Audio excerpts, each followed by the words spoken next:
কথা হচ্ছে যে প্রায় 19 রাউন্ডের গণনা, তার মধ্যে 10 রাউন্ড অতিক্রান্ত এবং সেখানে ভারতীয় জনতা পার্টি প্রার্থী হিসেবে শিবপুরের মানুষ আমাকে এগিয়ে রেখেছেন। এবং পশ্চিমবঙ্গে যে ট্রেন্ড রয়েছে, যা মানুষ ধারাবাহিকতা দেখতে পাচ্ছেন, সেখানেও পশ্চিমবঙ্গের মানুষ যারা তৃণমূলের এই শাসনে যন্ত্রণা পেয়েছেন, দুঃখ পেয়েছেন, তৃণমূলকে বিশ্বাস করে বারবার ঠকেছেন, তারা আর এবারের এই নির্বাচনকে, প্রথম এবং দ্বিতীয় দফাকে ছুটির দিন হিসেবে তাই তারা কাউন্ট করেন। তারা ধরেই নিয়েছিলেন এটা আমাদের বাঁচা মরবার লড়াই, এটা আমাদের ভবিষ্যতের লড়াই। এবং সেই ভবিষ্যতের লক্ষ্যে তারা ভারতীয় জনতা পার্টিকে যে বিশ্বাস করছেন এবং আস্থা রাখছেন, এখনো পর্যন্ত সেই প্রবণতাই আপনাদের মাধ্যম থেকে, মিডিয়ার মাধ্যম থেকে জানতে পাচ্ছি। কারণ এছাড়া এখানে তো কোনো স্কোপ নেই এই 1 মিনিটের জন্য উপর থেকে বেরিয়ে আসা এবং আপনাদের সামনে কথা বলা যে কি অবস্থায় যাচ্ছে, বা মিডিয়া থ্রু দিয়ে আপনারা যা জানতে পারছেন আপনাদের থেকেই শুনতে পাচ্ছি।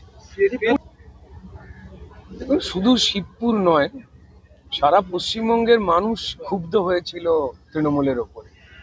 অধিকার কেড়ে নেওয়া একজন নাগরিকের মিনিমাম যতটুকু প্রাপ্তি, আমাদের শিবপুরের মানুষ বলুন বা সমগ্র পশ্চিমবঙ্গের মানুষ বলুন, তারা কেউ অট্টালিকা, প্রাসাদ, দুম করে কোটিপতি কেউ হতে চান না।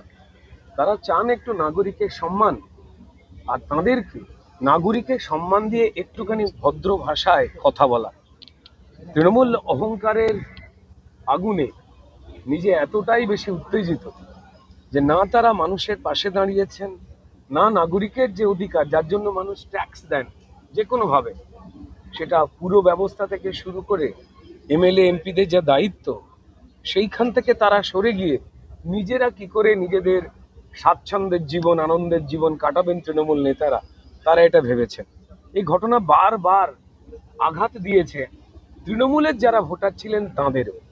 আমার মনে হয় যে শিবপুরের এই মুহূর্তের 10 রাউন্ড এখন চলছে, যেভাবে শিবপুরকে ভারতীয় জনতা পার্টির পক্ষেই এগিয়ে রেখেছেন মানুষ। 19 নম্বরে গণনা শেষ হবে, 10-তেই যেভাবে এগিয়ে রেখেছেন এবং পশ্চিমবঙ্গেও যে ট্রেন্ড দেখতে পাওয়া যাচ্ছে, তা পরিষ্কার।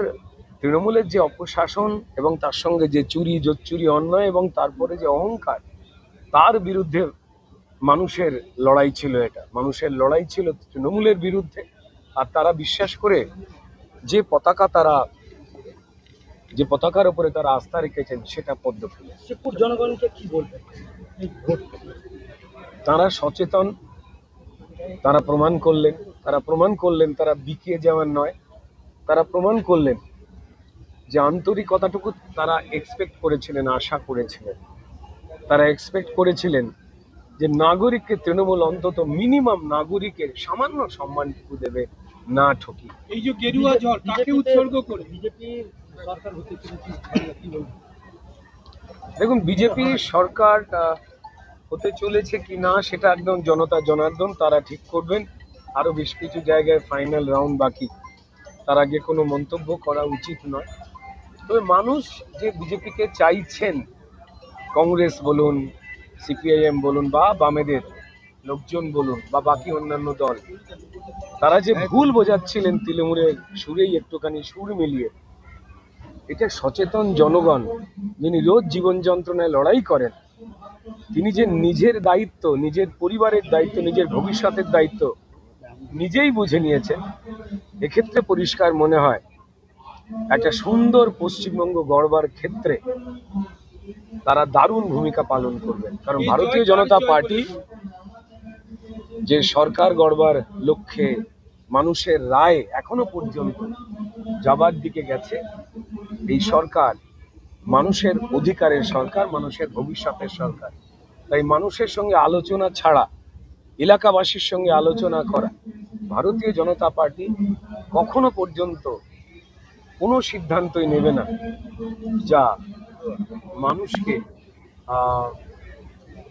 কি বলবো, একটু দ্বন্দ্বে রাখবে। কোনো ভূমিকাই বা তাঁর দলের মুখপাত্র কুণাল ঘোষের মতো গণৎকার নই।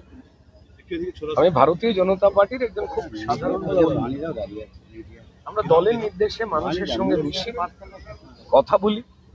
এইটুকু জায়গায় বুঝতে পেরেছি যে প্রবঞ্চনা করা হয়েছে দীর্ঘ 15 বছর ধরে মানুষের সঙ্গে। মানুষ বারবার সেই প্রবঞ্চনা তৃণমূল যে কাটিয়ে নেবে, শুধরে নেবে, তা তারা আশা করেছিলেন। তার জায়গায় তৃণমূলকে দেখেছেন লুটপাট, মিথ্যে ভাষণ মমতা বন্দ্যোপাধ্যায় এবং তার দলের নেতাদের। এমন একটা জায়গায় গেছে তারা মানুষের যন্ত্রণাকে অস্বীকার করে মিথ্যে প্রমাণ করার চেষ্টা করেছে। কার্যত তৃণমূল নিজেকে জনবিরোধী হিসেবে কিভাবে আস্ফালনের সঙ্গে তুলে ধরা যায়, তারা সেই রাস্তায় গেছেন এবং তারা ভরসা রেখেছেন ভারতীয় জনতা পার্টির বিকল্প সরকারে। মানুষ সাড়া দিয়েছেন। অনুভূতি হচ্ছে দেখুন, যারা কটূক্তি করেছিলেন তারা মানুষের ভালো করবার ক্ষমতা রাখেননি বলেই যুক্তিহীন কথাবার্তা ভারতীয় জনতা পার্টি বা তাদের যে কোনো কার্যকর্তা বা আমার মতো যে কোনো প্রার্থী বা আমাদের যা কর্মী, তাদের উদ্দেশ্যে কটূক্তি, ভয়, এমন মানুষকে ভোট না দেওয়ার জন্যও তারা গলিতে গলিতে মানব বিরোধী কাজ করেছিলেন, গণতন্ত্র বিরোধী কাজ করেছিলেন। ভগবান শ্রী রামচন্দ্র আছেন, মানুষ রয়েছেন, তাই হয়তো এই ফলাফল তাদের এদিকেই টেনে নিয়ে যাচ্ছে। বাকিটা সমাপ্ত হলে বলা যাবে। Thank you. নমস্কার।